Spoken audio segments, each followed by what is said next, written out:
All right, hey folks, just wanted to jump on real quick and make a video about this to sort of start a discussion about it, just because I know this will start to come up here a little bit. We're on the brand new patch now that just released a couple hours ago for Dragonflight, which obviously, amongst a lot of the things that it's brought, the most important thing is that revival catalyst for helping you get some of your tier gear set if you've already had pieces, but you want to, raise eye level and whatnot. That whole system, I'm not going to make a video on how the system works, but just the big thing to highlight is that it's here now. What I want to talk about is the completionism towards accessing the revival catalyst. Now, the first thing I did was I went and did the tier hold quest just to get the sparks thing out of the way for the week. There's a couple of other weekly quests that you get to kind of help with that as well. So I would knock those two out and give you 25%. But then I went to do the Timewalking Dungeons, and upon completing the first one, obviously noticed that it didn't give me any progress towards the revival catalyst. And that's kind of what I want to talk about. Now, I know that this is probably going to be a little controversial. I don't know if it's controversial. It's gonna raise some discussion. And the reason it's going to raise some discussion, I think, is because this is going to highlight a lot of... It's going to kind of refocus on the issue of what happens when WoW introduces a new gearing system, when they introduce a new power system. Whether or not it's borrowed power, I don't know. The Catalyst is kind of being brought back over from Shadowlands, so that's its own thing. So in a sense, it's not really borrowed power, but continued power. But what I want to talk about is actually unlocking it, because...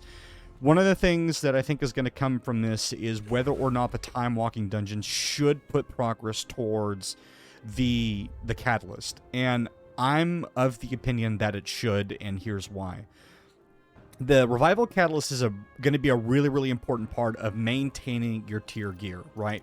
So it's not just that it gives you tier gear, right? It's not a free gimme, saying, here's a PC tier gear, run wild. It rewards people that have already gotten tier gear. So presumably you've already done some dungeons, you've done some raids, you've gotten some pieces that you need. You're looking, or maybe you've even crafted some pieces, whatever it may be, but you need to improve your gear score because you want to be able to push, more in-game content.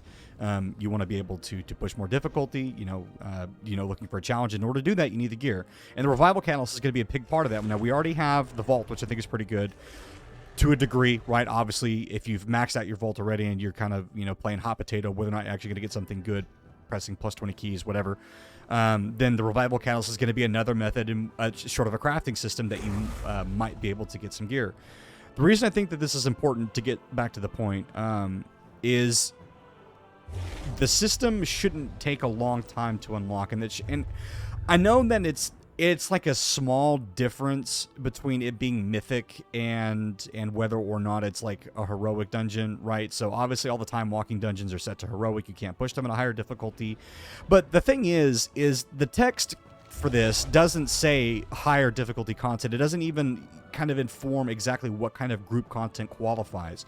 It just says gather I have Renaissance from group content throughout the Dragon Isles. I guess maybe you could say on a word technicality that the Timewalking Dungeons aren't in the Dragon Isles, so that shouldn't count. But I mean, in my opinion, it's kind of semantics. I think because it's group content, right? Obviously, Timewalking Dungeons are group content. It would be nice to knock out two birds with one stone, right? You fly in to Valdrakken, you grab that weekly quest to do the Timewalking Dungeons, which already don't really reward you great gear unless you're just starting out, right? So if it's maybe an alt character that you're playing or a fresh character, then obviously the gear is going to be okay. For some of the stuff that you get there, if you do 5 dungeons, you might come out with 5 different pieces of gear. As I just got connected, thank you, Blizzard. We're just going to continue to make this video. We're not even going to stop. We're just going to keep rolling on. But my point with it is, right, is that it's a minute difference between whether or not something is locked between, a heroic difficulty and a mythic difficulty, but it should still apply. There's really no reason to apply an arbitrary difficulty setting to the content, in my opinion. Especially if it's not even said on the quest tip, right? The quest text that it's, only certain content, qualifies, I think is a little dumb. And I think the other thing too is it's just ease of accessing the system, right? You don't want to have getting a gear progression system take much longer to, get a hold of than is really necessary. So in this case, like any group content, like any raids, dungeons, Timewalking Dungeons, etc., that stuff should apply. Now, I'm not going to say go crazy, like open world events maybe should apply. I think maybe that's probably pushing the boundaries just a little bit because that's kind of random.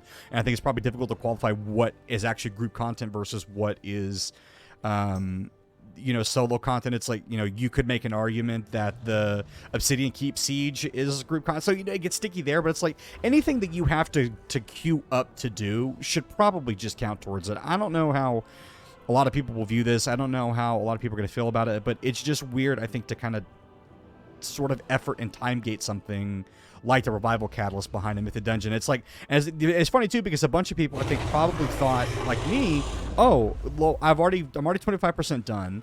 I've got this weekly quest I need to knock out anyways. Why not just go grab that, and then I'll just, as I'm finishing this weekly quest that doesn't really give me a lot of gear, it doesn't give me anything I can use. I mean, I'm sitting at, I know I'm behind, but I'm sitting at 392 iron level, right? But if you're somewhere in that 380, 390 range, or maybe even 370 range if you want to be generous, like that, the Timewalking Dungeons aren't going to give you anything you need. You're just doing it to get the experience to help progress your the faction reputation and whatnot, and get some of the other rewards gear-wise that come that way. You're not really doing it because there's anything you need from the dungeons. There's nothing there you need at all. So I think unlocking your revival catalyst more efficient is a better way to do it. But at the end of the day, obviously, devil's advocate, you ask the question like, well, does it matter?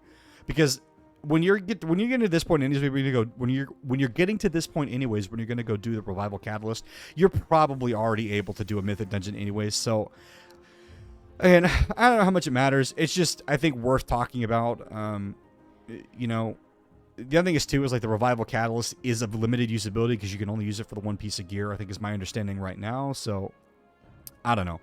Let me know what you guys think in the comments below. Obviously, I think it would be better just to be able to knock out multiple birds with one stone and be able to get the progress towards your revival catalyst. I think it's just, kind of arbitrarily gated behind this thing. It's like, really? Heroic dungeons on time walking, which are already set to heroic, they don't count?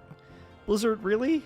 Like, I could have been done with this already and moved on to other things. I could have used the catalyst already to get my piece of gear and then either been raiding or doing other dungeons, or, maybe even not playing at all, because I think that's one thing that Dragonflight has been pretty good about is you don't have to play all the time if you don't want to. Anyways, getting off topic.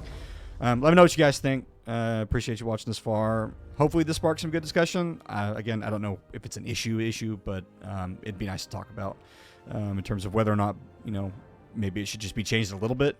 Or maybe, I don't know, maybe the difficulty is right where it needs to be. And, Blizzard's like, hey, this is meant solely for pushing, higher gear scores and for later game, later higher level content. So, maybe that's their intention. I don't know. I